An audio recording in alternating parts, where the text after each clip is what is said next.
Hi guys, how are you doing? Hope you are doing well. My name is Kanchan and you're watching Kanchan की classes by EnglishConnection.online. Guys, आज से मैं एक series की शुरुआत कर रही हूँ. आज डे 1 है. इस सीरीज़ में मैं कवर करूँगी tenses, modals, parts of speech. लेकिन उन सबसे पहले मैं कवर करूँगी basic and important word meanings, जो कि आज का टॉपिक भी है, बेसिक एंड इम्पॉर्टेंट वर्ड्स. इनके ज़रिए आप बेसिक वर्ड सीखेंगे, यानी कि वो वर्ड जो आप इंग्लिश बोलने के लिए या इंग्लिश लिखने के लिए शुरुआती दौर में सीखते हैं. तो ज़्यादा से ज़्यादा सेंटेंसेस में जो वर्ड्स यूज़ होते हैं वो वर्ड्स आप इस कैटेगरी में सीखेंगे. और मैं एक बात ज़रूर बता दूँ गाइस, ये एक सीरीज़ ही नहीं, ये एक जर्नी है हर उस इंग्लिश लर्नर के लिए, चाहे वो एक बिगिनर हो जिसे बिल्कुल भी इंग्लिश नहीं आती हो, चाहे वो आगे के लेवल्स पे हो, चाहे वो स्पोकन इंग्लिश के लिए इंग्लिश सीख रहा हो या फिर रिटन इंग्लिश के लिए सीख रहा हो. हर किसी के लिए ये वीडियोस, ये सीरीज़ इक्वली इम्पॉर्टेंट होगी, क्योंकि इसमें हम बेसिक इंग्लिश ग्रामर सीखेंगे. तो इंग्लिश बोलना ही इम्पॉर्टेंट नहीं होता, इम्पॉर्टेंट होता है सही इंग्लिश बोलना. और सही इंग्लिश बोलने के लिए आपको आपके ग्रामर का बेस मजबूत करना होगा. वो आपका मजबूत होगा इस सीरीज़ से. तो बिल्कुल भी मिस नहीं करना है, एक भी वीडियो, एक भी दिन की क्लास आपको मिस नहीं करनी है.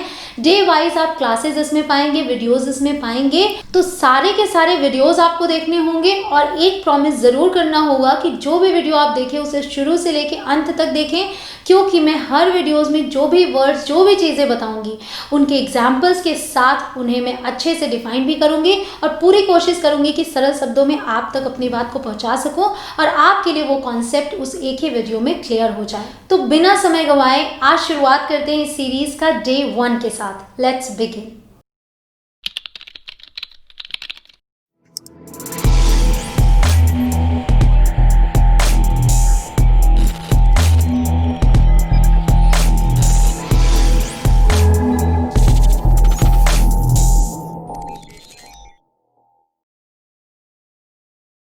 तो आज डे 1 में मैंने जो सबसे पहले वर्ड्स लिए हैं वो हैं this, that, these and those. सबसे पहले मैंने ये वर्ड्स इसलिए लिए क्योंकि जब भी आप कभी इंग्लिश बोलने की या सीखने की शुरुआत करते हैं तो ये वर्ड्स सबसे पहले आते हैं. इन्हें कहा जाता है डिमॉन्स्ट्रेटिव्स. अब आप नाम की वजह से कंफ्यूज ना हो, डिमॉन्स्ट्रेटिव्स याद करेंगे शायद मुश्किल हो, लेकिन अगर आप ये याद कर लें कि डिमॉन्स्ट्रेट का मतलब क्या होता है. टू डिमॉन्स्ट्रेट का मतलब होता है टू शो समथिंग, मतलब किसी चीज़ को दिखाना. तो बेसिकली हम ये वर्ड्स तब यूज करते हैं व्हेन वी शो और पॉइंट टू पीपल और थिंग्स. जब हम किसी व्यक्ति या वस्तु को दिखाते हैं तब हम ऐसे वर्ड्स यूज़ करते हैं, चाहे तो हम इशारे से दिखाकर बताएं या फिर हम उसे हाथ में लिए हुए हों और उसकी बात कर रहे हों. तो बेसिकली हम ये वर्ड्स ऐसी सिचुएशन में यूज़ करते हैं. अब सबसे पहले हम ये बात कर लेते हैं कि इनकी प्रोनाउंसिएशन क्या है और इनकी मीनिंग क्या है, फिर हम आगे उसके यूसेस भी समझेंगे. तो सबसे पहले बता दूं, THIS इसे प्रोनाउंस करते हैं दिस और इसकी मीनिंग है यह. लेकिन स्पोकन हिंदी में इसे कभी कभी ये भी बोलते हैं. जिस तरीके से स्पोकन इंग्लिश और रिटन इंग्लिश में थोड़ा फर्क होता है, उसी तरीके से स्पोकन हिंदी और रिटन हिंदी में भी थोड़ा फर्क होता है. तो अगर लिखने की बात आती है तो आप यह लिखेंगे, लेकिन बोलने में आप ये भी बोल लेते हैं और इसकी प्रोनाउंसिएशन दिस है. ठीक है. अगला है दैट. दैट को प्रोनाउंस करते हैं इस तरीके से दैट, और इसकी मीनिंग है वह, जिसे कि स्पोकन हिंदी में हम वो भी बोल लेते हैं. ठीक है, वो. अगला है दीज. इसे हम प्रोनाउंस करते हैं दीज. इस बात का ध्यान रखिएगा कि यहाँ पे ज के नीचे एक बिंदी है, ये बिंदी, इसे हम ज प्रोनाउंस करते हैं, ज. ठीक है. इसे आप दीज नहीं बोलेंगे. अगर आप दीज बोलते हैं तो वो गलत हो जाएगा, आपको बोलना है दीज. ठीक है, और इसका मतलब होता है ये. अगला है दोज. दोज, यहाँ पे ज के नीचे बिंदी है, आप इसे दोज नहीं बोलेंगे, आप बोलेंगे दो ज. ठीक है, दोज. तो दोज का मतलब होता है वे. इसे हम हिंदी में वे बोलते हैं. अब चलिए सबसे बड़ा डिफरेंस समझिए कि दिस और दैट क्या है, सिंगुलर, यानी कि एक वचन. एक वचन का मतलब हो गया कि किसी एक व्यक्ति या वस्तु के लिए हम इसे यूज करते हैं दिस और दैट. ठीक है. अगला है दीज और दोज. ये दोनों प्लूरल हैं, यानी कि बहुवचन. बहुवचन का मतलब एक से ज्यादा लोगों के लिए या फिर एक से ज्यादा वस्तुओं के लिए यूज होते हैं दीज और दोज. ठीक है। इसके अलावा एक जो और इम्पॉर्टेंट डिफरेंस है वो ये है कि दिस और दीज, यानी कि ये और ये पास की चीजों के लिए यूज होते हैं, यानी कि पास में जब आप कुछ दिखाना चाहते हैं तब आप दिस या फिर दीज का यूज करते हैं। अगर एक की बात कर रहे हैं दिस यूज करेंगे, एक से ज्यादा की बात कर रहे हैं तो दीज यूज करेंगे। और दैट एंड दोज ये आप यूज करते हैं दूर की चीजों के लिए या दूर के व्यक्तियों के लिए, ठीक है। तो दैट एंड दोज ये आप करते हैं दूर के लिए यूज, और दैट करते हैं जब आप किसी एक व्यक्ति या वस्तु की बात करते हैं, और दोज यूज करते हैं जब आप एक से ज्यादा व्यक्तियों या वस्तुओं की बात करते हैं, ठीक है। तो ये हो गया मोटा मोटी फर्क कि दिस और दैट सिंगुलर है, दीज दोज प्लूरल है। दिस और दीज यूज होते हैं पास वाली चीजों के लिए, और दैट और दोज यूज होते हैं दूर वाली चीजों के लिए, ठीक है। एक चार्ट के जरिए आप इसे शायद याद रख पाएं अच्छे से। एक तो सिंगुलर है दिस और दैट, प्लूरल है दीज और दोज, ठीक है। और दिस और दीज यूज होता है नियर यानी कि पास के लिए, दैट और दोज यूज होता है फार यानी कि दूर की चीजों के लिए। अब चलिए सेंटेंसेस देखते हैं ताकि अच्छे तरीके से समझ में आए। ये एक पेन है, ठीक है। इसके लिए मैंने बोला दिस इज अ पेन, तो क्योंकि ये पेन पास में है इसलिए मैंने दिस का यूज किया, और एक पेन की मैं बात कर रही हूँ इसलिए मैंने दिस का यूज किया, ठीक है। दो सिचुएशंस हैं, एक तो एक पेन है और पास में है इसलिए हमने यूज किया दिस, और दिस के साथ क्या आता है is, this is a pen, ठीक है। अब इसी सेंटेंस को अगर यहाँ पे एक से ज्यादा पेन है तो यहाँ आप देख सकते हैं 3 पेन्स हैं, तो ये क्योंकि 3 है एक से ज्यादा तो यूज किया दीज, और पेन हो जाएगा पेन्स, ठीक है। दीज आर पेन्स, तो दीज के साथ आता है आर।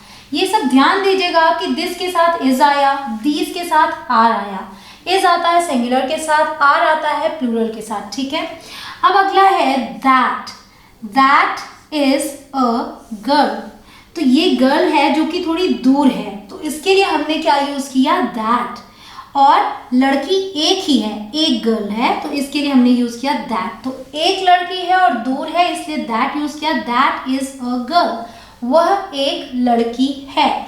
अगला सेंटेंस है दोज आर गर्ल्स, यहाँ आप देखिए एक से ज्यादा है, 3 लड़कियां खड़ी हैं, तो इसके लिए हमने यूज किया दोज, और दूर है इसके लिए भी हमने यूज किया दोज। दोज आर गर्ल्स, एक से ज्यादा है इसलिए एस लग गया, गर्ल्स हो गया, और दोज के साथ आर आया। जैसा कि मैंने पहले भी बताया कि दिस के साथ इज आया, दीज के साथ आर आया, दैट के साथ इज आया, दोज के साथ आर आया, ठीक है। अब अगला है दिस पेन इज रेड। अब यहाँ पे मैंने दिस के जस्ट बाद एक नाउन यूज कर लिया, तो इस तरीके से भी ये वर्ड्स यूज होते हैं। इनके डायरेक्ट बाद आप नाउन भी लिख सकते हैं, तब ये डिमॉन्स्ट्रेटिव एडजेक्टिव्स कहलाते हैं, ठीक है। So this pen is red, यह पेन या यह कलम लाल है, ठीक है। अब इसी सेंटेंस को मैं आगे लेती हूँ, दीज की मदद से बनाती हूँ। दीज पेन्स, दीज क्योंकि प्लूरल है, पेन ज्यादा है तो दीज यूज किया, पेन्स हो गया। दीज पेन्स आर, अब प्लूरल है तो आर आ गया रेड, ये कलमें लाल है, एक से ज्यादा है उनकी बात की, दीज पेन्स आर रेड। तो आपने क्या देखा कि पहले आपने सेंटेंस में दीज, दोज, दिस, दैट इनके डायरेक्ट बाद वर्ब यूज किया था। इस सेंटेंस में आपने दिस के डायरेक्ट बाद नाउन यूज किया है, और यहाँ भी नाउन ही यूज किया है, ठीक है। अगला है आई लाइक दिस, मतलब मुझे ये पसंद है।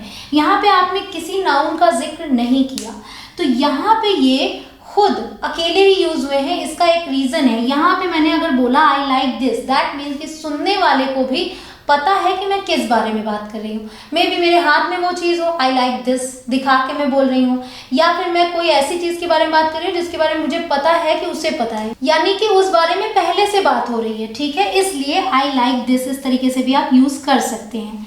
और आई लाइक दीज, अगर एक से ज़्यादा चीज़ें हैं तो आप बोलेंगे I like these. Just suppose कि ये सेंटेंस मैंने तब बोला, मान लीजिए कि मैं कोई एप्पल ही खा रही हूँ तो मैं बोलूँ आई लाइक दिस, मतलब मुझे ये पसंद है। और अगर ज़्यादा एप्पल्स है तो मैं बोल सकती हूँ आई लाइक दीज, ठीक है। तो इन 3 पोजीशंस पे आप इसे यूज़ कर सकते हैं। एक तो शुरुआत में आपने बोला, उसके बाद वर्ब यूज़ किया, एक तो आपने इसे यूज़ किया उसके जस्ट बाद नाउन यूज़ किया, एक आपने तब यूज़ किया जब आप कोई नाउन नहीं यूज़ कर रहे हैं, बट हाँ सामने वाले को पता है आप किस बारे में बात कर रहे हैं, तो आप अकेले ही इन वर्ड्स को यूज़ कर सकते हैं, ठीक है।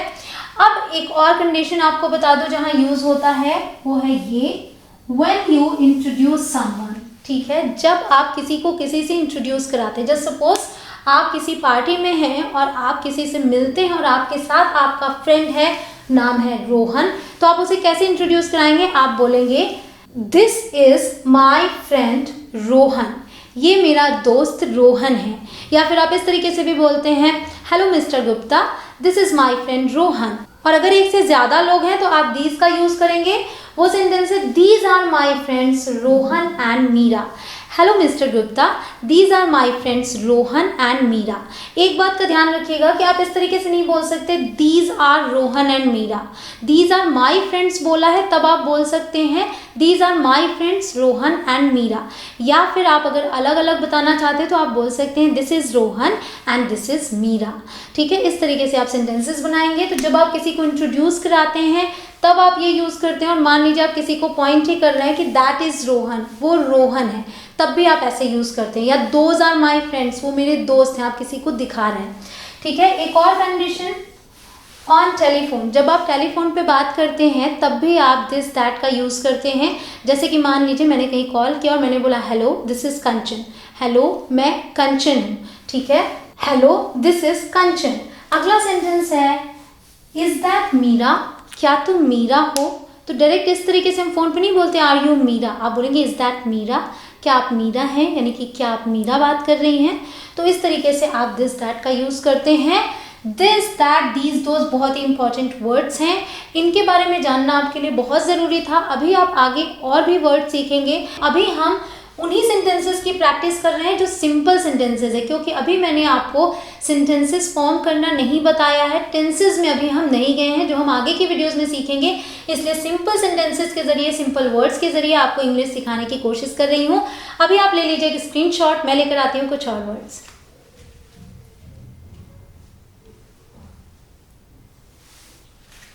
अब मैंने जो वर्ड्स लिए हैं ये कहलाते हैं वर्ब्स। वर्ड्स हैं am, is, are, was, were, will be, shall be, ये कहलाते हैं वर्ब्स। ठीक है, और इसमें सबसे इंपॉर्टेंट चीज़ ये है कि am, is और are यूज होते हैं प्रेजेंट के लिए। ठीक है, प्रेजेंट। was और were यूज होते हैं पास्ट के लिए। will be और shall be यूज होते हैं फ्यूचर के लिए। ठीक है, तो इन वर्ड्स के जरिए आप ये समझ पाते हैं कि हम किस समय की बात कर रहे हैं। am, is, are प्रेजेंट में यूज होते हैं, was, were पास्ट में यूज होते हैं, will be, shall be use होते हैं फ्यूचर के लिए। तो जैसे ही सेंटेंस में आप इन वर्ड्स का यूज करेंगे, इससे ये समझ में आ जाएगा कि आप प्रेजेंट की बात कर रहे हैं यानी कि अभी की, पास्ट की बात कर रहे हैं यानी कि भूतकाल की, या फिर फ्यूचर की बात कर रहे हैं यानी कि भविष्य की, जो समय आने वाला है। ठीक है, अब हम देख लेते हैं इनकी प्रोनाउंसिएशन। तो ये है am, इसे हम प्रोनाउंस करते हैं am या फिर am। तो हल्का सा प्रोनाउंसिएशन में फर्क आता है, इसे हमने जल्दी से बोला am और इसे हमने बोला am। तो ये जो फर्क है ये ब्रिटिश और अमेरिकन का है। ये जो यूके मैंने लिखा है ये है ब्रिटिश इंग्लिश के लिए और यूएस है अमेरिकन इंग्लिश के लिए। ठीक है, तो ये आप फर्क देखेंगे आगे भी। अभी एक एक करके मैं बताती हूँ। एम की मीनिंग होती है हूँ, ये यूज होता है आई के साथ। कब? प्रेजेंट में। जब आप प्रेजेंट की बात करते हैं और आई बोलते हैं तो उसके लिए आप एम का यूज करते हैं सिंपल सेंटेंसेस में या फिर कंटिन्यूअस सेंटेंसेस में। ठीक है, एम का मीनिंग हो गया हूँ। अब इसे हम सेंटेंस में देख लेते हैं। आई एम हैप्पी, मैं खुश हूँ, मैं खुश हूँ। आई एम हैप्पी, ये एक सिंपल सेंटेंस है जिसमें कोई भी क्रिया नहीं हो रही है। ठीक है, इसी की हेल्प से एक और बनाते हैं। आई एम अ गर्ल, मैं एक लड़की हूँ, मैं एक लड़की हूँ, ये भी एक सिंपल सेंटेंस है। ठीक है, तो प्रेजेंट में जब हम बात कर रहे हैं आई की, सिंपल सेंटेंसेस बना रहे हैं तो आई के साथ ये एम का यूज होता है। ठीक है, अब अगला है आई एस, इसे हम प्रोनाउंस करते हैं इज।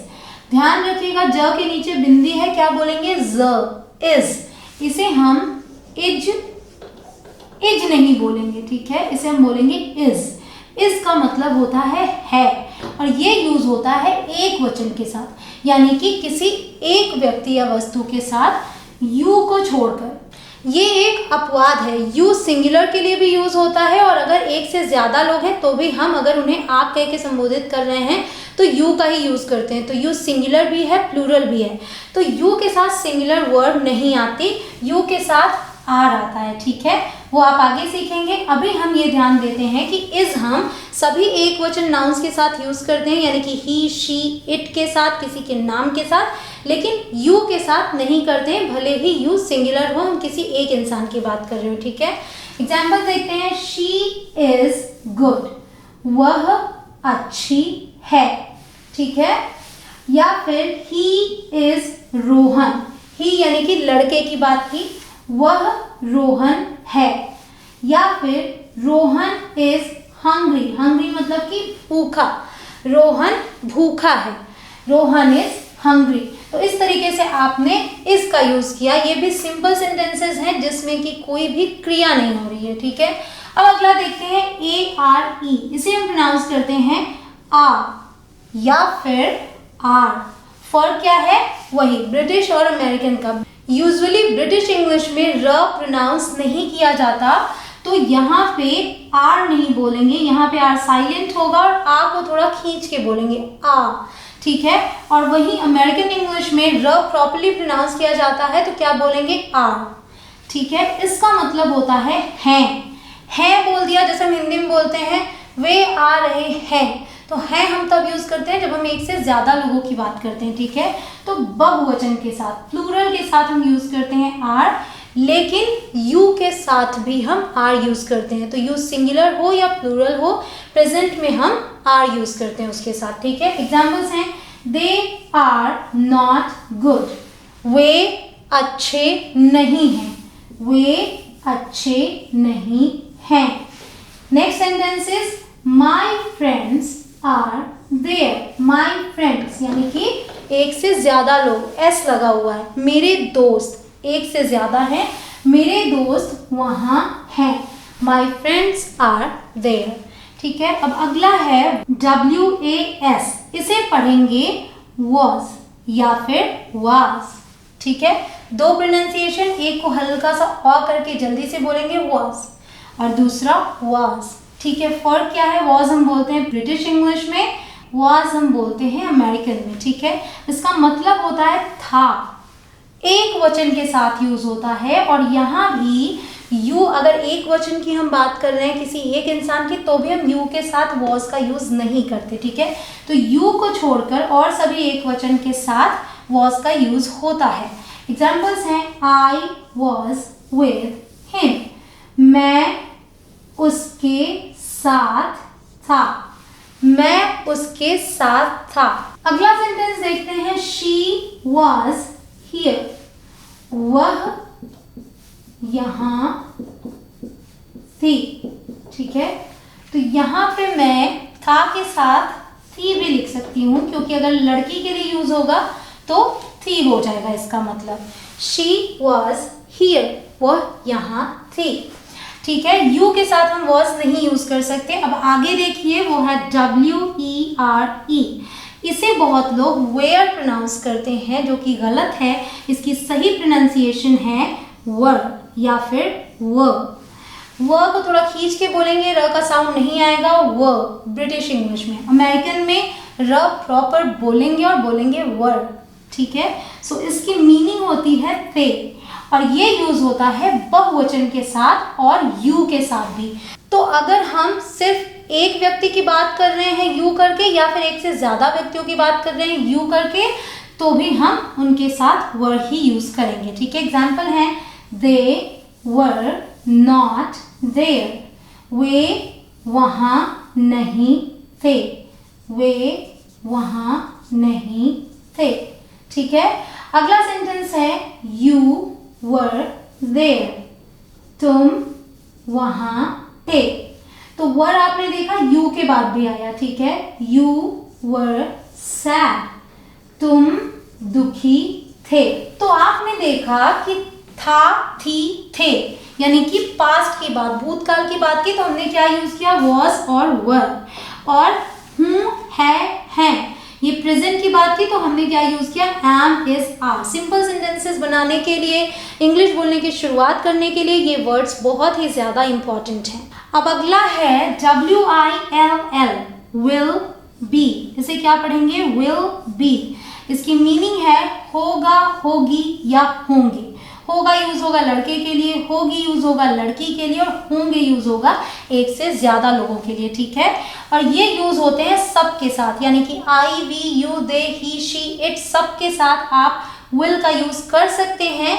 लेकिन एक अपवाद है कि शैल बी जो है, ये है SHALL, जिसे बोलते हैं शैल बी। याद रखिएगा ये वाला श है शैल बी, इसका भी मतलब होता है होगा, होगी, होंगे, और ये आई और वी के साथ यूज होता है। और इन्हें छोड़ के सबके साथ आप विल बी यूज कर सकते हैं। लेकिन मॉडर्न इंग्लिश में आप विल बी आई और वी के साथ भी यूज कर सकते हैं। तो एग्जांपल्स देखते हैं, ही, शी या फिर दे, कोई भी नाम भी हो तो हम बोलेंगे विल बी देयर। तो अगर मैं बोलती हूँ ही विल बी देयर, वह वहाँ होगा। मान लीजिए मैं ये बात कहती हूँ कि जब तुम वहाँ जाओगे तो वह वहाँ होगा, तो वह वहाँ होगा उसके लिए है he will be there, ठीक है। अगला है I या फिर we shall be there। जब तुम वहाँ जाओगे I shall be there, मैं वहाँ होंगी, या फिर we shall be there, हम वहाँ होंगे। तो इस तरीके से हम यूज करते हैं will be और shall be का। I के साथ आप will be भी बोल सकते हैं और बोल सकते हैं I will be there, we will be there, ठीक है। तो आपने क्या सीखा कि will be और shall be फ्यूचर के लिए यूज होते हैं, और सब के साथ will be आप यूज कर सकते हैं, I और we के साथ आप shall यूज कर सकते हैं, और I और we के साथ आप will भी यूज कर सकते हैं। तो ठीक है, आपने सीखा am, is, are, was, were, will be, shall be, इनकी सही प्रोनाउंसिएशन की प्रैक्टिस करना बहुत ज़रूरी है गाइस, ताकि आप सही इंग्लिश बोल सकें। इनकी ये मीनिंग्स हैं, ये बताया गया है कि ये सिंगुलर के साथ यूज़ होते हैं या प्लूरल के साथ यूज़ होते हैं। ये हो गए एग्जाम्पल्स। आई होप कि आपके लिए ये कॉन्सेप्ट क्लियर हो गया हो। अब आप ले लीजिए एक स्क्रीनशॉट।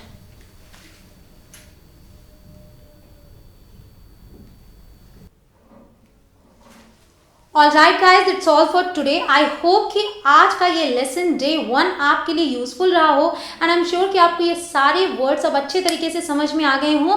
अगर आप एक बिगिनर हैं, आप इंग्लिश बोलने की शुरुआत ही कर रहे हैं, तो ये सारी वीडियोस आपके लिए बहुत ज़्यादा हेल्पफुल होने वाली हैं। तो अगर आप चैनल पर नए हो तो चैनल को सब्सक्राइब कर लें, उसके बाद आने वाले बेल के निशान को ज़रूर प्रेस करें, ताकि आप इस सीरीज़ का एक भी पार्ट मिस ना करें। डे 2 में मैं लेकर आऊँगी कुछ और बेसिक एंड इंपॉर्टेंट वर्ड्स जो कि आपको इंग्लिश बोलने में बहुत ही ज़्यादा मदद करने वाले हैं। एक बात ज़रूर कहूँगी गाइस, अगर वीडियो पसंद आई हो तो लाइक ज़रूर करें। अगर आपको वीडियो पसंद नहीं आई हो तो आप बेशक डिसलाइक भी कर सकते हैं।